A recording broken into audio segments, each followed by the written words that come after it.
हाँ, नमस्ते मित्रों, आप सबका स्वागत है। आज हम एक ऐसी शख्सियत से आप लोगों को मिलवाना चाहते हैं जिन्होंने अपने जीवन के बहुत महत्वपूर्ण क्षण इस वैदिक विचारधारा को, सनातन धर्म को बचाने के लिए, इसको प्रोटेक्ट करने के लिए बड़ा जीवन उन्होंने समाज को दिया है।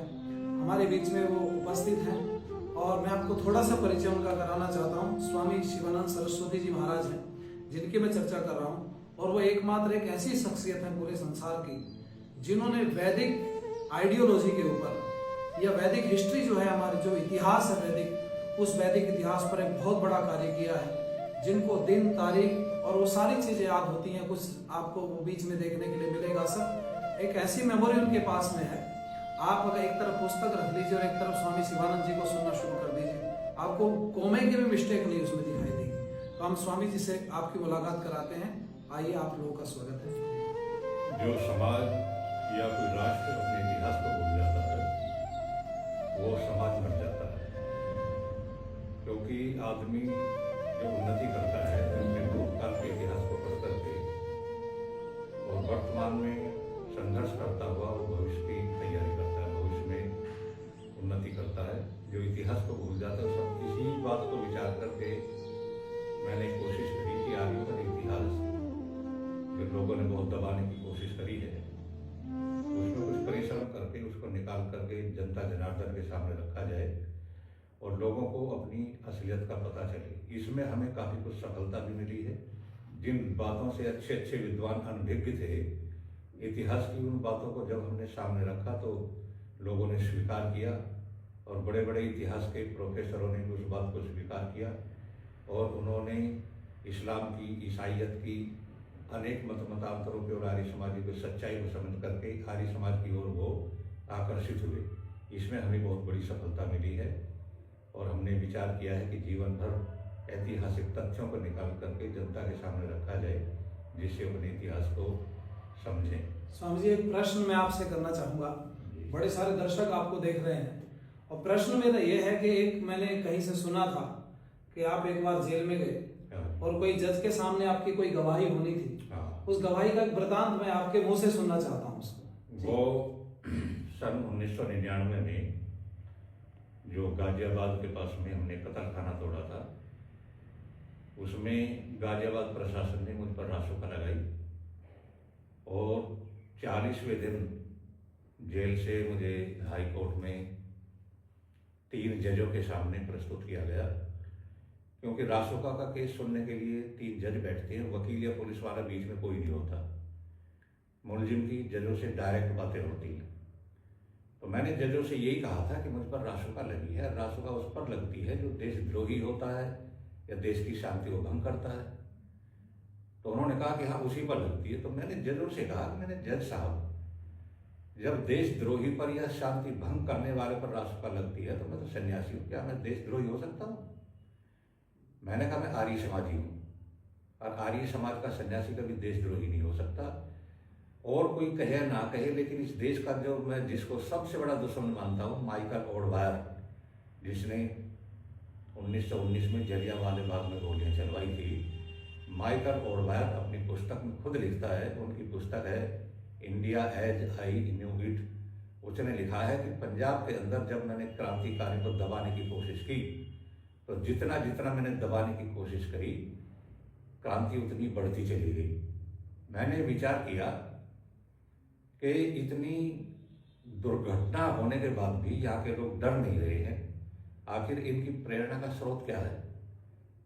मैंने जब छानबीन की तो मुझे पता चला कि सारी जो क्रांतिकारी हैं, इन क्रांतिकारियों की प्रेरणा का स्रोत आर्य समाज है। मैंने जजों को ये बात सुनाई तो जजों ने एकदम कहा कि स्वामी जी, आर्य समाजी लोभी हो सकता है, क्रोधी हो सकता है, लेकिन झूठा और देशद्रोही नहीं हो सकता, इसलिए तुम्हारा मुकदमा इसी समय निरस्त किया जाता है। और तीनों जजों ने एक साथ स्वर में बोले और मेरा मुकदमा निरस्त कर दिया था। वो मेरे जीवन की सबसे बड़ी खुशी थी उस दिन। बाहर आकर के, अदालत से बाहर आकर के जो मेरे साथ में पुलिस वाले गए थे, उनमें एक इंस्पेक्टर जो थे, मैंने उनसे पूछा, मैंने कहा इंस्पेक्टर साहब, आपको अपने जीवन में सबसे बड़ी खुशी कब हुई? वो मेरी बात को गंभीरता में ना लेकर के मजाक में आ गए और इंस्पेक्टर साहब ने कहा कि मुझे सबसे बड़ी खुशी जब हुई थी जब मेरी शादी हुई थी, और दूसरी खुशी जब हुई जब मैं इंस्पेक्टर बना।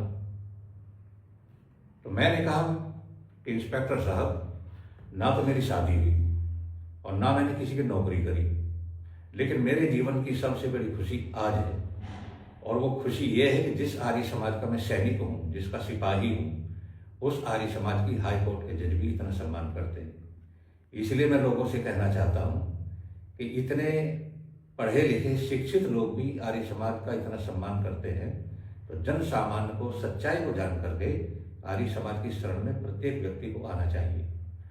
जो आएगा उसका भविष्य भी बनेगा, वर्तमान भी बनेगा। आर्य समाज से जितना दूर रहेगा, मानव जीवन के मुख्य उद्देश्य से वो उतना ही दूर रहेगा। इसलिए मैं सब लोगों से निवेदन करता हूँ कि मानव जीवन की यदि सफलता चाहते हो तो ज़्यादा से ज़्यादा आर्य समाज से जुड़ करके मानव जीवन को सफल करें। बहुत बढ़िया स्वामी जी, आपने बहुत बढ़िया ये चर्चा हमारे साथ में साझा की, क्योंकि बहुत बार हमने इस विषय को सुना है, लेकिन चूंकि वेरिफिकेशन अगर कहीं से की जाती है तो उसी व्यक्ति से की जाती है जिसके साथ वो घटना घटी। तो इस प्रश्न का आपने उत्तर दिया। अब एक और अगला प्रश्न मैं आपसे करना चाहूंगा, और प्रश्न मेरा ये है कि आपने जो आर्य समाज को चुना, क्या बचपन से कोई प्रेरणा स्रोत घर परिवार का था, या कहाँ से इसकी प्रेरणा आपको मिली कि भाई मुझे आर्य समाज में जाना है, आर्य समाजी मुझे बनना है? इसके विषय में कुछ थोड़ा सा। मेरी जो जन्मभूमि है जिला मेरठ में कपसाड़ गाँव, उसमें 130 साल पुरानी गौशाला है, और वो आर्य समाजी लोगों की खोली हुई है। वहाँ बड़े बड़े संत रहे हैं पहले से ही। बचपन से हम गौशाला में जलसा सुनने जाते थे, महापुरुषों के दर्शन होते थे, उनकी वार्ता सुनते थे। तो बचपन से जाते जाते दिमाग उसी तरफ घूम गया, और जवानी में आते आते हमने आर्य समाज के रंग में इतने रंग गए कि हमने अपने माता पिता को भी जवाब दे दिया कि मैं गृहस्थ में नहीं जाऊंगा, मैं जीवन भर आर्य समाज का प्रचार करूंगा। और तब से मैं लगातार आर्य समाज के प्रचार में लगा हुआ हूँ। फिर सत्यार्थ प्रकाश पढ़ा और ग्रंथ पढ़े, और ग्रंथ पढ़ने के पश्चात फिर स्वामी इंद्रवेश जी के पास में मैं दारानगर बिजनौर में जाकर के उनसे 3 वर्षों तक शिक्षा प्राप्त की, और तब से आज तक मैं आर्य समाज के प्रचार में ही लगा हुआ हूँ। और मेरा लक्ष्य है कि मैं जीवन भर मरते दम तक भी आर्य समाज का प्रचार करता रहूँ, वैदिक सिद्धांतों का डंका बजाता रहूँ। एक विषय और आपसे हम पूछना चाहेंगे, क्योंकि विद्वान तो बड़े हैं आर्य समाज में, और बड़े मतलब अद्भुत अपनी प्रतिभा के धनी है, वो किसी को किसी से तुलना नहीं की जा सकती है। लेकिन आपका जो विषय है वो बिल्कुल अद्भुत है, सबसे अलग है, क्योंकि बाकी वाले विद्वानों के जो सब्जेक्ट हैं, विषय हैं, वो अपने अलग तरीके के हैं, लेकिन स्वामी जी का जो विषय है पूरा हिस्ट्री से रहा है, इतिहास पर रहा है। तो ये इतिहास के जो विषय आपने चुना, इसकी ये कहाँ से आपके मन में आया कि मुझे इतिहास के तह में जाना चाहिए, यह क्षेत्र में काम करना है मुझे? मैंने जितने भी विद्वानों के विचार सुने, जो एक बार सुने बार बार फिर विद्वानों के मुख से वही सुनने को मिलता था। आध्यात्मिक चर्चा हो या कोई और वेदों की चर्चा हो, मैंने सोचा भी एक विद्वान से एक बात सुनते हैं, वही औरों से सुनते हैं, और हम भी उन्हीं बातों को बताने लगे तो हमारी विशेषता क्या रही। मैंने फिर ये विचार किया कि ऐसी बातें आर्य समाज से संबंधित निकाल करके लाई जाएं जो जनता के सामने बहुत कम आती हैं, लोग जानते हुए भी नहीं कहते। क्योंकि समस्या यह है, या तो इतिहास की बातों को सब जानते नहीं हैं, और जो जानते भी हैं तो वो कहते नहीं हैं। उन्हें शत्रुओं का डर होता है, या अपने परिवार की तरफ देख करके वो डर जाते हैं। मुझे ऐसी प्रकार की कोई चिंता नहीं है, जेल जाने की चिंता नहीं है, लड़ने मरने की चिंता नहीं है। मेरा केवल लक्ष्य यही रहता है कि मैं संघर्ष करता हूँ कि जो सच्चाई है इतिहास के वेदों की, और लोगों के सामने रखी जाए। इसलिए मैंने इतिहास में बहुत डुबकी लगाई। मैंने राजस्थान का इतिहास और सृष्टि की आदि से जो इतिहास बहुत लुप्त हो गए, और हमारे विद्वानों ने खोज करके निकाला। जैसे सिकंदर को कहते हैं, सिकंदर भारतवर्ष में आया, पुरु को पराजित कर दिया, और पुरु को अपने सामने डाल लिया कि बोल तेरी क्या इच्छा है, क्या चाहता है। पुरु ने कहा कि जो एक राजा दूसरे राजा के साथ में व्यवहार करता है, वही व्यवहार मेरे साथ करो। लेकिन जब इतिहास में डुबकी लगाई तो पता चला बिल्कुल झूठ है। क्योंकि हमारा देश जब आज़ाद हुआ, और आज़ाद होने के बाद देश का शिक्षा मंत्री मुसलमान बना, और 5 शिक्षा मंत्री लगातार मुसलमान बनते रहे। पहले जो अब्दुल कलाम आज़ाद थे, फखरुद्दीन अली अहमद, नूरुल हसन, मोहम्मद करीम छागला और हुमायूं कबीर, तो 5 शिक्षा मंत्री जिस देश में लगातार रहे और 25 साल तक शिक्षा मंत्रालय उनके हाथ में रहा हो, तो देश में ये कौन पढ़ाएगा कि महाराणा प्रताप महान थे? फिर तो यही पढ़ाया जाएगा कि औरंगजेब महान था, अकबर महान था, यही पढ़ाया जा रहा है, इसी को हमारी संतान मान करके चल रही है। लेकिन मैंने ये देखा अपने जीवन में, अपने भाषण के द्वारा कम से कम लाखों लोगों के दिमाग से इस बात को बिल्कुल निकाल दिया कि अकबर महान नहीं था, बल्कि महाराणा प्रताप महान थे। और सिकंदर की हार हुई थी, कुरु की हार नहीं हुई थी, क्योंकि यूनानियों का लिखा हुआ भी इतिहास मैंने पढ़ा है, जो आज हिंदी के रूपांतर में मिलता है। तो ये लोगों को बताना मैं अपना परम कर्तव्य समझता हूँ, और इतिहास में मेरी बहुत रुचि रही है भी। जी, एक प्रश्न और स्वामी जी हम आपसे पूछना चाहेंगे कि आपने बहुत कुछ पुस्तकें इतिहास की पढ़ी हैं, तो इनमें सबसे ज्यादा प्रेरणा देने वाली कौन सी पुस्तक थी? क्या कोई ऐसी पुस्तक है जिससे बहुत ज्यादा प्रेरणा ली जा सकती? जो राजस्थान का इतिहास, जो पूरा का पूरा इतिहास है, वो तो ये है वीर विनोद मेवाड़ का इतिहास, जो कविराज श्यामल दास ने लिखा है। और महाराणा प्रताप के पौत्र राज सिंह के दरबारी कवि थे, वो चारण थे, उसने घर घर का इतिहास लिखा है। आज वो पुस्तक 3000 की मिलती है, 4 खंडों में है। उससे मुझे सच्चा इतिहास मिला। और फिर आधुनिक जो विद्वान हैं उनका कांग्रेस पर, गांधी पर, जवाहरलाल पर जो बहुत लिखा हुआ इतिहास है, वो लगभग उनमें से सारी तो नहीं कह सकते, लेकिन काफ़ी कुछ इतिहास को मैंने पढ़ा है, जिससे इनकी सच्चाई का पता चला। सारी दुनिया कहती महात्मा गांधी कहती, जब मैंने गांधी को पढ़ा तो महात्मा क्या और दुरात्मा भी नीचे एक प्रश्न और मुझे बीच में आपसे करना है। महात्मा गांधी को लेकर के बड़ी कंट्रोवर्सी आज भी हो रही है, और बहुत सारे लोग ऐसे जो गोडसे को महान बताते हैं, कुछ लोग ऐसे जो महात्मा गांधी को महान बताते हैं। ऐसे जब हमने पढ़ा तो पढ़ने के बाद पता चला महात्मा जो शब्द था वो स्वामी श्रद्धानंद जी का दिया हुआ था। स्वामी श्रद्धानंद जी ने शायद महात्मा शब्द इनको दिया था। तो महात्मा गांधी के विषय में भी आपने बहुत सारी पुस्तकें भी लिखी हैं, बड़ी आपका एक बड़ा साहित्य है इतिहास को लेकर के, जो शोधन करके आपने लिखा है, और बहुत लोगों ने प्रेरणा भी ली। तो महात्मा गांधी के विषय में थोड़े से शब्दों में आप बताइए कि क्या महात्मा गांधी पर जो पुस्तकें लिखी है, लिख करके कांग्रेस के हेड ऑफिस में भेज दी वो, और उनके साथ में चिट्ठी लिखी। मैंने कहा इनमें एक भी बात गलत हो तो शिवानंद को आप सजा दीजिए, और शिवानंद की सारी बातें सच्ची है तो आप भी उनको मानिए, और मुकदमेबाजी करनी है तो वो भी कर लिए, लेकिन मेरी बातों को तुम झूठ सिद्ध नहीं कर सकते। ये गांधी पर जो खुद का लिखा हुआ है, गांधी की जो पत्रिकाएं चलती थी, हरिजन सेवक और यंग इंडिया, नवजीवन, इन पुस्तकों से जो गांधी की खुद की लिखी है, उनसे मुझे बहुत कुछ सामग्री मिली है, क्योंकि उसमें कोई दखल अंदाजी नहीं कर सकता, क्योंकि गांधी की खुद की लिखी हुई है। गांधी की लिखी हुई पुस्तकें हिंद स्वराज, उनकी आत्मकथा, इन पुस्तकों को धर्म पालन जैसी पुस्तकें हैं, तो उनके पुस्तकों के पढ़ने से पता चलेगा कि गांधी एक नंबर हिंदी, हिंदू, हिंदुस्तान तीनों का ही कट्टर शत्रु था। आज तक जो क्रांतिकारियों का वो शत्रु था, राम का दुश्मन, कृष्ण का दुश्मन, महाराणा प्रताप, वीर शिवाजी का दुश्मन, और कुल मिलाकर के हिंदी और संस्कृत का दुश्मन। गांधी ने अपनी वाणी से ये कहा है, यदि मुझे हिटलर जैसी शक्ति मिल जाए तो भारतवर्ष में जितने भी संस्कृत के पढ़ने वाले हैं या पढ़ाने वाले हैं, उन सबको गोलियों से उड़वा देता। उस गांधी से किसी ने ये नहीं पूछा कि संस्कृत भारत की, विश्व की आदि भाषा है, इससे पहले कोई भाषा नहीं थी, इसी से सारी निकली हुई है। तो गांधी को संस्कृत से इतनी दुश्मनी क्यों थी?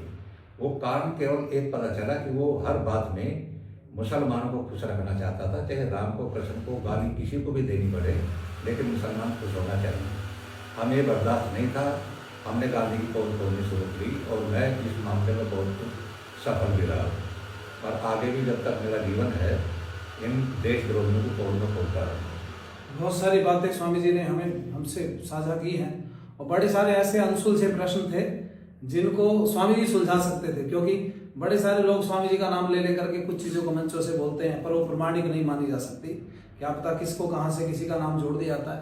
पर आज स्वामी जी से मिलकर के बहुत प्रश्नों के उत्तर हमें मिले। एक प्रश्न स्वामी जी से मुझे और करना है, और प्रश्न ये है कि क्या इतने बड़े लंबे काल में आपने 40 वर्ष तक स्वामी जी लगभग 40 साल हो गए आपको प्रचार किया, आपने देश देशांतर में आप लोग रहे, और पूरे देश को आपने बहुत गहराई से सबको जाना। क्या कोई ऐसी घटना भी थी इन कार्यक्रमों में बीच में चलते हुए कि कोई विरोधी व्यक्ति भी आपको सुनने के बाद में सच्चाई और आपके समर्थन में आ गया? कई बार भाषण चलते हुए बीच में आदमी खड़ा होकर के बोला, स्वामी जी यहाँ गलत बोल रहे हो, तो मैंने उसका पूरा उसको प्रमाण दिया। और 3-4 घटनाएं ऐसी भी लोगों ने दखल अंदाजी करनी चाहिए, लेकिन जब मैंने प्रमाण उनको दिखाया, पुस्तक या पत्रिकाएं उनके सामने रखी, तो उन विरोधियों को भी स्वीकार करना पड़ा और वो आज तक फिर स्वीकार करते हैं। और उन्होंने फिर आखिर में यही कहा कि स्वामी जी आपकी बात सच है, लेकिन हमें राजनीति करनी है, इसलिए इन बातों को हम नहीं कह सकते। मैंने कहा तुम नहीं कह सकते तो मुझे तो कहने दो, तो मत कहो इनको। ऐसी कई बार घटनाएं हुई कि विरोधी आए, क्योंकि हम उस बात को बोलते हैं जिसे कई बार प्रमाणित कर लेते हैं। जिस बात में हमें ये शंका होती है ये झूठ है सच है, जब तक हमें खुद को संशय है तब तक हम मंच पर उन बातों को नहीं बोलते, क्योंकि यदि वो झूठ निकल गई तो मुंह दिखाने लायक नहीं रहेंगे हम। इसलिए पहले से पूरी प्रमाणित करके तब हम मन से बोलते हैं। इसलिए आज तक हम कहीं भी किसी के सामने नीचा देखने का नंबर नहीं आया। आपने बूचड़ खाना तोड़ा था स्वामी जी, और वो जो बूचड़ खाना तोड़ा गया तो उसमें जेल भी गए, आपने बताया रासू का आपके ऊपर लगी। ऐसी क्या परिस्थिति थी, ऐसा क्या कारण बना कि भाई आपको बूचड़ खाना तोड़ने के मन बना, या कौन प्रेरणा देने वाला था उस व्यक्ति का, उस अगुवा कौन था उस पूरा कि भाई बूचड़ खाना गलत है, इसको यहाँ तोड़ना है? क्योंकि एक अकेला व्यक्ति तो चल नहीं सकता। और ये भी सुना हमने कि वहाँ एक बहुत बड़ी भीड़ आपके साथ में थी, छोटा मोटा नहीं था। मैं समझता हूँ कि 10-20 हजार लोग शायद उस समय पर भीड़ में। गाजियाबाद में जो बादलपुर गांव है, मायावती का गांव है, उसके जंगल में पूरी खेड़ा गांव उसके पास में कत्ल खाना बन करके तैयार हुआ था। और जब तक बन करके तैयार हुआ, जब तक बनाने वालों ने जनता को पता ही नहीं लगने दिया। वो तो जब बन गया मशीन खा करके रखी, तब पता चला कि कत्ल खाना है। मैं संन्यास आश्रम गाजियाबाद का उन दिनों अध्यक्ष था। मुझे पता चला तो वहाँ आसपास में सारे गुजरों के गांव हैं, 54-55 गांव में मैंने गुजरों के गांव में प्रचार किया, लोगों को तैयार किया। और सबका कहना यही था कि यदि बूचड़ खाना बनता है तो या तो मरना पड़ेगा या फिर यहाँ से गांव छोड़ करके भागना पड़ेगा, क्योंकि आसपास के सैकड़ों गांव में जो उसकी दुर्गंध जाएगी उसे हम जी नहीं सकते। उसका जो पानी बोर करके नीचे उतारा जाएगा वह हमारे नलों में आएगा, लोग वैसे मरेंगे। हमारी आंखों के सामने गाय कटती रहे और हम जीते रहे तो जीने को हराम है। मैंने 54-55 गाँव में प्रचार करके 6 सितंबर 1994 को मेरे साथ में गुजरों के कम से कम 3000 नौजवान थे। मुलायम की सरकार ने चारों तरफ से कत्लखाने को घेरा हुआ था, लेकिन मैंने कहा भाई आज कत्लखाने को तोड़ करके जाना, सबसे पहले मैं चलूँगा, गोली लगेगी तो मुझे लगेगी, लेकिन तोड़ना। और हमने पुलिस के सामने उसको उखाड़ करके फेंक दिया। उसकी ईंटें हमने गरीबों में बांट दी, जिनके मकान बने, कुछ गाँव में खड़ंजे लगे। और जहाँ कत्लखाना बनने वाला था उस जगह पर आज नवोदय विद्यालय चल रहा है। तो लोगों में बड़ी शोहरत हुई और लोगों को ये लगा कि हाँ हम अच्छी हवा में सांस ले सकेंगे। मैंने भी ये सोचा, मैंने कम से कम लाखों करोड़ों गाँव की जान बचा दी तो मेरा भी जीवन सफल है। और करोड़ों लोग जो आसपास रहते हैं उनकी भी जिंदगी बन गई, वरना तो सांस में दुर्गंध में वैसे ही मर जाते हो। वो जो आपने बूचड़ खाना तोड़ा था उसमें भीड़ को साथ लेकर के स्वामी जी, तो क्या उसमें कोई गोली चली पुलिस की तरफ से, या कोई हमारा कोई व्यक्ति आपके साथी कोई हताहत हुआ किसी को? गोली चलाने की उन्होंने धमकी दी थी एसपी ने। अरविंद कुमार जैन उस समय एसपी थे, और वो एकदम सामने आकर के कहे कि स्वामी जी आगे नहीं बढ़ोगे। मैंने कहा क्यों? उसने कहा देखो 150 सिपाही खड़े हैं, एक एक गोली भी निकलेगी तो तेरी धुर्रियां उड़ जाएगी। मैंने कहा एसपी साहब, तेरे सिपाहियों के पास में जैसी राइफल है ऐसी राइफलों से यारी समाजियों के बच्चे खेलते फिरते हैं, और तुम्हें गोली चलवानी तो गोली चलवाई, गोली खाने के लिए आया। मैंने उसकी निगाह मारी उसकी छाती पर, तो नेम प्लेट लगी हुई थी, उस पर लिखा था अरविंद कुमार जैन। मैंने कहा एसपी साहब आप जैन हो या वैसे ही कुछ लिख लिया है? कि नहीं हम जैन हैं। मैंने कहा जैन मत के सिद्धांतों को जानते हो? कि नहीं जैन मत के सिद्धांतों को तो जानने की तो फुर्सत ही नहीं मिली। मैंने कहा तो मैं बताऊं? कि हाँ बताओ। मैंने कहा जैन मत का मुख्य सिद्धांत है अहिंसा परमो धर्म। कि हाँ ये तो सुना है।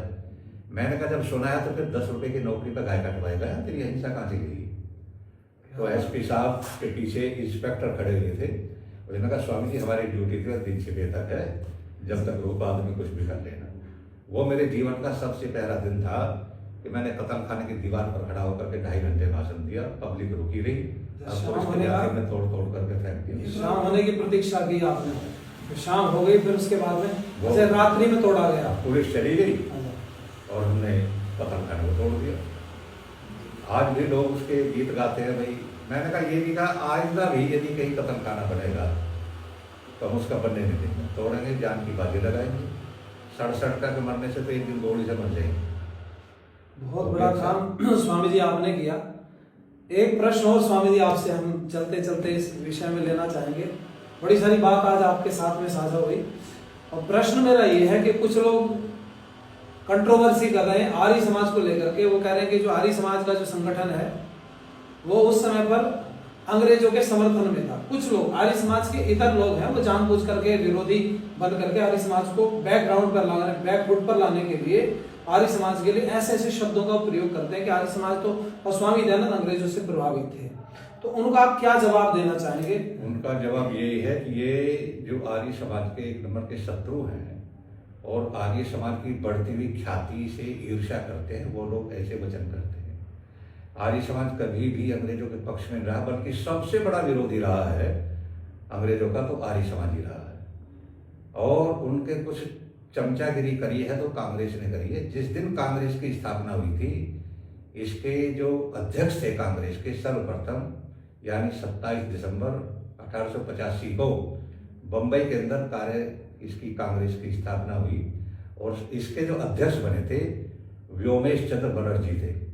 और व्योमेश चंद्र बनर्जी के बयान है कि अंग्रेज ये ना समझें कि कांग्रेस तुम्हारी दुश्मन है, बल्कि हमसे बड़ा तुम्हारा मित्र कोई नहीं हो सकता। तुम्हें रेलवे दी है, हमें बसें दी हैं, हमें शिक्षा दी है, तो तुम्हारा हम एहसान नभी नहीं बोल सकते। इससे बड़ी चमचागिरी और क्या होगी।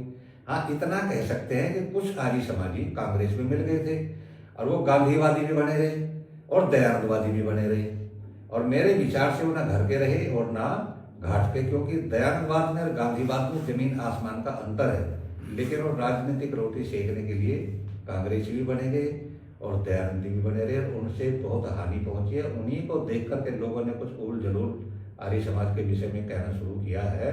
बल्कि देशभक्त, प्रभु भक्त, देशभक्ति, प्रभु भक्ति, ये तो आर्य समाज के खून में मिली हुई होती है। यदि देश का सच्चा भक्त हो सकता है तो आर्य समाज ही हो सकता है। उसका कारण ये है कि जो चीज जिसकी होती है उसकी उन्नति का सुख भी उसे ही होता है और उसकी दुर्गति का दुख भी उसे ही होता है। ये देश आर्य समाजियों का है, ये आर्यों का देश है, इसका नाम आर्यावर्त है। तो इसकी दुर्गति का दुख जितना आर्य समाजी को हो सकता है वो दूसरे को कभी नहीं हो सकता। कितने ये चीज आर्यों का है। कोई ऐसी संख्या है जिससे हमारे युवाओं को प्रेरणा मिल सके कि जब देश की आजादी की लड़ाई लड़ी गई 90 साल तक, वही 1857 से युद्ध शुरू हुआ माना जाता है और 1947 में देश आजाद हुआ। तो इस बीच में 90 वर्ष की लड़ाई के बीच में आर्य समाज के कितने लोग बलिदान हुए? क्या ये कोई वैसे कुल जो फांसी खाने वाले लोग थे 7,32,680 की संख्या है उनकी। इस संसद में रिकॉर्ड रखा हुआ है और जो संग्रहालय है उनमें भी रिकॉर्ड है। इतने लोग जो फांसी खाने वाले थे, जब उनका हिसाब लगाया गया, उनका इतिहास पढ़ा गया, तो लगभग कुल मिलाकर के 67-68% उनमें सत्याग्रह प्रकाश और महर्षि दयानंद से प्रभावित लोग थे जितने। और ये माइकल ऑर्वेल साफ कहता है कि मैंने जब पता चला तो मुझे पता चला इन क्रांतिकारियों 95% आर्य समाजी, तो जहां 95% आर्य समाजी, बाकी 5% बचे। और सत्याग्रह प्रकाश को पढ़कर के लोगों में जो क्रांति आई, जो खून खोला, उन्होंने राष्ट्रवाद को समझा, एक पुस्तक ने दुनिया में ऐसी हलचल मचा दी। दयानंद के आने से पहले लोग आज़ादी की सुख को और गुलामी के दुख को वो भूल चुके थे, क्योंकि उनका जन्म ही गुलामी में हुआ था। तो जिस व्यक्ति का जन्म ही गुलामी में होगा वो गुलामी के दुख को नहीं समझ सकता, क्योंकि वो तो पैदा ही उसमें हुआ है। वो धीरे धीरे उनको सहन हो गया था। महर्षि दयानंद ने ही ये कहा था कि विदेशी राजा कितना भी अच्छा हो, न्यायप्रिय हो, पक्षपात रहित न्याय करता हो, लेकिन विदेशी राजा फिर भी अच्छा नहीं होता, स्वदेशी राजा ही अच्छा होता है। इसीलिए लोगों में क्रांति आई और महर्षि दयानंद के विचारों पर चल करके देश को आज़ाद कराने के लिए तन मन धन की बाजी लगा करके एक दिन वो हमें देखने को मिला, हमें आज़ादी मिली। आज कोई माने या ना माने, गांधी के विचार ये थे कि यदि हम आर्य समाज का नाम लेंगे तो आगे आने वाली पीढ़ियां आर्य समाज की प्रशंसा करेंगी, कांग्रेस का कोई नाम नहीं लेगा। इसलिए ऐसा प्रचारित मत करो कि देश को आज़ाद आर्य समाज में लेकर आया। स्वामी जी, बड़ी हिस्ट्री आपने पढ़ी और देश की आज़ादी से संबंधित भी जो साहित्य था उसको भी आपने पढ़ा। कहीं साहित्य में पूरी जो 90 साल की लड़ाई है अंग्रेजों से पीछा छुटाने की, उस 90 वर्ष की लड़ाई में क्या कोई आर्य समाज के अलावा कोई महामंडलेश्वर, कोई साधु सन्यासी या कोई शंकराचार्य आया क्या इस लड़ाई में, या उसके शिष्य, या उसने उकसा करके कुछ लोगों को तैयार किया हो? शंकराचार्य वगैरह सब अपनी रोटी सेकने में लग रहे हैं, अपना मौज मस्ती करने में लगे हैं। राष्ट्रवाद से उसका खून लेना देना नहीं है, पाखंड को बढ़ावा। और जैसे भी हमारा मौज मस्ती मिले, अंग्रेजों के तलवे चाटने से मिले या मुसलमानों के तलवे चाटने से मिले, केवल वहां तक सीमित रहे हैं। वो क्रांति, देशभक्ति उनके अंदर बिल्कुल नहीं थी। इस मामले में सबसे पहला शंख फूंकने वाला, आज़ादी का बिगुल बजाने वाला महर्षि दयानंद थे। कोई शास्त्रार्थ का मुझसे साथ में बात करने के लिए तैयार है। दिखाओ तो सही कौन है वो मैदान में जो आया जिसने आज़ादी का बिगुल बजाया हो। बहुत बढ़िया, धन्यवाद। ये थे हमारे साथ में स्वामी शिवानंद सरस्वती जी महाराज, जो अपनी स्पष्टवादिता के लिए जाने जाते हैं और पूरा विश्व इनको बड़े चाव से सुनता है। हमारे चैनल पर पहले भी स्वामी जी की बहुत सारी वीडियोस पड़ी हुई हैं, जो सिकंदर आदि को लेकर के स्वामी जी के पूरे पूरे भाषण, कोई 1.5-2 घंटे का भी एक पड़ा हुआ है, जिसको हजारों लोग देख रहे हैं। अभी भी वो वीडियोस हमारी चल रही हैं। तो आज मन किया, हम लोग कार्यक्रम में साथ में थे कहीं, तो हमने बैठ करके चिंतन किया कि स्वामी जी क्यों ना इस विषय पर आपसे कुछ प्रश्न पूछे जाएं, और स्वामी जी ने सहर्ष स्वीकार किया। मैं इस समय पर कुछ लाइनें बोलना चाहूंगा। लाखों दीवानों ने गर्दन कटवाई थी, सच कहता हूं तभी आजादी आई थी। ये सारस्वत मोहन मनीषी जी हुए, आर्य समाज के एक बहुत बड़े कवि हैं, उनकी लिखी हुई कविता है। और वो गांधी जी के समर्थक थे बड़े। वो ये कहते हैं, पढ़ते समय किसी ने गांधी जी को कुछ बोल दिया तो उनको बहुत बुरा लगा। तो उन्होंने जब पूरी सब चीज को पढ़ा, पढ़ने के बाद में, चूंकि होता यही है, जब किसी के विषय में आपको गलत या भ्रांति पूर्ण बात मिलती है तो उसको जानने के लिए आपको हिस्ट्री की तह में जाना पड़ेगा, और जब पढ़ता है व्यक्ति तो सच्चाई सामने आती है। तब सारस्वत मोहन मनीषी जी ने ये तो बहुत कविता लिखी, बड़ा साहित्य दिया उन्होंने आर्य समाज को, लेकिन जो सबसे ज्यादा प्रिय मुझे लाइनें जब देश की आजादी की बात आती है तो वो लाइनें मैं आपको बताना चाहूंगा। उन्होंने लिखा था, लाखों दीवानों ने गर्दन कटवाई थी, सच कहता हूं तभी आजादी आई थी, और सबसे पहले दयानंद ही ललकारा था। 1857 का हलकारा था, अंग्रेजी शासन को जिसने दुत्कारा था, रजवाड़ों को घर घर जाकर फटकारा था, सबसे पहले ऋषि ने पावक सुलगाई थी, सच कहता हूं तभी आजादी आई थी। बहुत बहुत धन्यवाद। आप लोग मिलिएगा, फिर आगे आपसे किसी और दूसरे वीडियो में चर्चा करेंगे। तब तक के लिए धन्यवाद।